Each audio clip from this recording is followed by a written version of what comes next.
আমার আপা বলে কাজ করলে আমার বেঁধে দেবে আনি, তোকে বেঁধে যাবে না, তুই যা। তুই কালকে বললি যে ঘোষ বাড়ি যাবো আজকে, আমি তোর জন্য কালটা ছুটি করলি। আরে ঘোষ বাড়ি যাবো, কিন্তু ঘোষ বাড়ি যাতে গেলে তুই বাইকে তো তেল ভাড়া দরকার, সেই তেলের টাকাটা কই?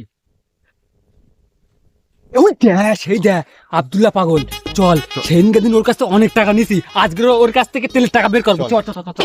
আব্দুল্লাহ দাঁড়া দাঁড়া দাঁড়া দাঁড়া দাঁড়া দাঁড়া। কি হইয়ে বল?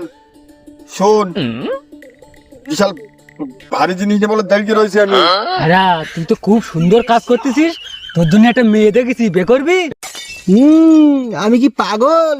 তোরা আগের দিন এই কথা বলে আমার কাছে 200 টাকা নিয়ে চল গেছিস। আমি বলো কিচ্ছু বলিনি, সর। মাথায় দেখতে পাচ্ছি না ভারী জিনিস রয়ে, আমি কাজ করতেছি। আমার আপা বলে কাজ করলে আমার বেঁধে দেবে আনি, তোকে বেঁধে যাবে না, তুই যা। তোর আব্বা মিথ্যে কথা বলতেছে, যাতে তুই কাজ করিস, বুঝতে পারিস? হ্যাঁ হ্যাঁ, ও ঠিক বলতে, যাতে তুই তোর আব্বার হাতে কাজ করতিস। তুই যা কাজ করতেছিস, মেয়ের বাড়ির লোক যদি এখন শোনে, তোর কালকেই বিয়ে হয়ে যাবে। এ ভাই, কাজ করতে তাহলে বিয়ে হয়ে যাবে, হয়ে যাবেন বল।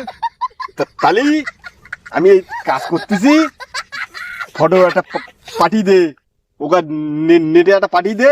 আমার হেভি দেখাচ্ছে, বলো ভালো দেখাচ্ছে।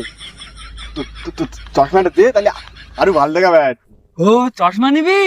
এই নে নে নে নে নে, এই তো একদম পুরো হিরো মতন লিখতো তো।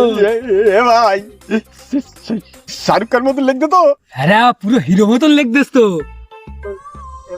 এইটা একদম পুরো সালমান খান লিখতে বল। কথা এমনি লিখবে আমার আরে ভাই, ওকে নেটে পাঠিয়ে দে।